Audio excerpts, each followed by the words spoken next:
Bernard Chalande, ce tournoi des M14 ici du côté du Locle, c'est un superbe tournoi auquel on a assisté. Oui, c'est un très beau tournoi. Je crois que c'est une classe d'âge qui se prête bien au football en salle parce que déjà il y a déjà pas mal d'intelligence du jeu. On demande aussi de la technique et c'est vrai que c'est une activité extraordinaire pour les jeunes quand les saisons sont finies de continuer de jouer au foot dans les salles parce que bon, on sait par exemple que les Espagnols dans la formation font beaucoup de futsal, ont une formation de futsal et on voit que ça peut apporter énormément après dans le développement du joueur. Pour vous, ça vous fait du bien un petit peu de sortir du cadre Super League, d'être avec des jeunes comme ça, de vivre un moment particulier? Oui, ça me sort un petit peu du match de demain. J'ai eu l'entraînement en fin de matinée. Je suis vite revenu depuis Thônes pour assister à quelques matchs ici. Et c'est vrai que ça fait toujours plaisir de voir des gosses prendre du plaisir, prendre leur pied ici dans ce genre de tournoi. Et je crois qu'il faut féliciter les organisateurs parce que ça demande beaucoup de travail et c'est vraiment une activité qu'il faut absolument maintenir dans le cadre de la formation de nos jeunes et pas seulement dans le cadre de la formation, simplement parce que c'est extraordinaire de jouer au foot. On n'est pas là seulement pour former des champions, on est là pour donner aussi des valeurs aux jeunes et on peut le faire par rapport à des tournois comme ça. Et le grand fair play qui a régné dans ce tournoi, parce que je l'ai relevé plusieurs fois, une correction totale.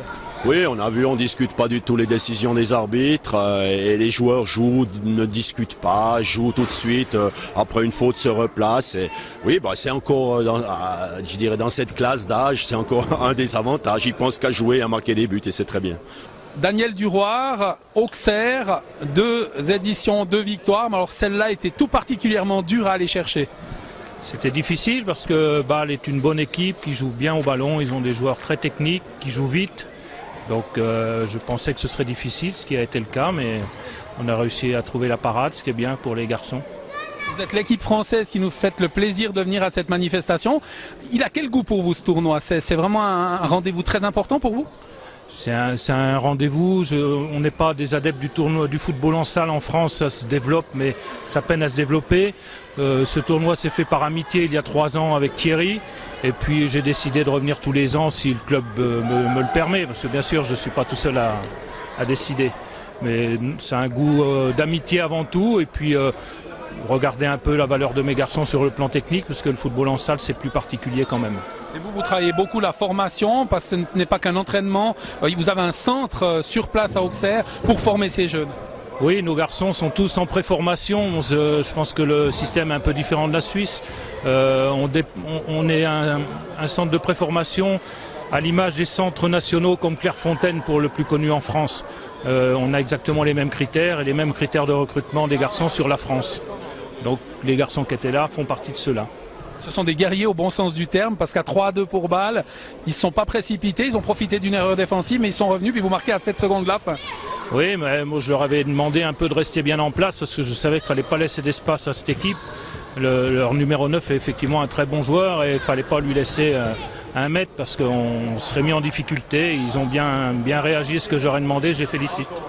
Pascal Bégère, fin de ce tournoi, du spectacle, du fair play. Pour vous qui êtes responsable notamment des juniors et également de ce qui est technique, j'imagine que vous êtes plus que satisfait du déroulement de ce tournoi.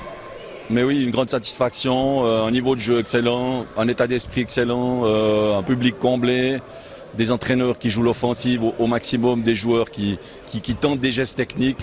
On peut être que très content et très satisfait. Et fier finalement de voir tous ces jeunes. À jouer dans cet état d'esprit. Il y a un Roman qui termine sur le podium, le FC Sion qui prend la 3e place. Ils se sont aussi bien battus pour obtenir cette 3e place dans un tournoi très relevé. Exactement, un tournoi extrêmement relevé. Si on compte qu'on avait encore Grasshopper, voire Zurich qui pourrait venir. D'autres équipes, je crois que Thierry Favre est en contact avec d'autres clubs. Effectivement, la fierté d'avoir un Roman qui est sur le podium. Sion qui a montré un très très beau football. Xamax n'était pas très loin d'ailleurs, beaucoup d'équipes se tenaient, donc globalement beaucoup de satisfaction. Thierry Favre, fin de ce tournoi, Auxerre, 2e victoire en 2 éditions, ça a été suspense jusqu'à la fin. Votre sentiment, vous, quel bilan vous dressez de cette édition? Disons que c'était très positif, c'est la 3e édition, surtout au niveau des spectateurs, je pense qu'on en a eu un peu plus. Au niveau sportif, c'était super parce qu'il y a eu du bon football. Peut-être que le match où il y a eu le plus de calculs, c'était la finale, mais ma foi, ça fait partie du jeu. Ils ont tous envie de gagner, quoi. Mais le bilan est très positif. C'était fair play comme chaque année, mais là encore plus spécialement, je pense, à ce niveau, cette volonté de marquer des goals, plutôt que d'en marquer le plus possible, plutôt que de faire attention à ne pas en prendre, quoi. L'occasion pour vous aussi de remercier les bénévoles, les gens qui travaillent au sein de l'organisation, les sponsors. Il y a Hyundai, on en a parlé, il y a d'autres sponsors qui mettent des banderoles. Ces gens qui font que le tournoi a le droit d'exister. Oui, alors c'est spécialement la ville du Loc. Là, il y avait M. Bernard Baucher qui est son représentant, et qui on a commencé l'organisation de ce tournoi. Puis sans la ville du Loc, ça aurait jamais été possible de le faire, quoi. Toutes les infrastructures, la mise à disposition, beaucoup d'aide à ce niveau-là, quoi. Si on devait payer tous ces coûts-là, ça serait impossible, quoi, d'arriver à réunir le budget sans qu'il y ait un petit bénéfice, surtout pour le FC Le Locle aussi, avec sur 2 jours il y a 40 à 50 bénévoles qui se relayent. Voilà, un bénévole veut bien tout dire, quoi. M. Bégère l'a dit, on ne va pas trahir un élément important. Vous êtes déjà en contact pour la prochaine édition avec des clubs. C'est un championnat qui devient relevé, un tournoi qui devient relevé et qui va attirer des équipes. Alors c'est vrai que la première année, j'ai dû beaucoup régater pour trouver 10 équipes. J'ai eu quand même des bonnes équipes. La deuxième année, c'est allé un peu plus facile et là, j'ai dû refuser du monde, quoi. Parce que notre tournoi a une bonne réputation au niveau national, du fait de la grandeur de la salle, des grands goals. Donc c'est très intéressant de voir les enfants qui jouent d'habitude dehors, c'est pas des footballeurs de salle. Donc les voir dans d'autres paramètres où il y a beaucoup moins il n'y a pas de transition, attaque, défense, ça va beaucoup plus vite, quoi. Et puis oui, c'est ça qui est bien, quoi. Et on arrivera à avoir d'autres équipes.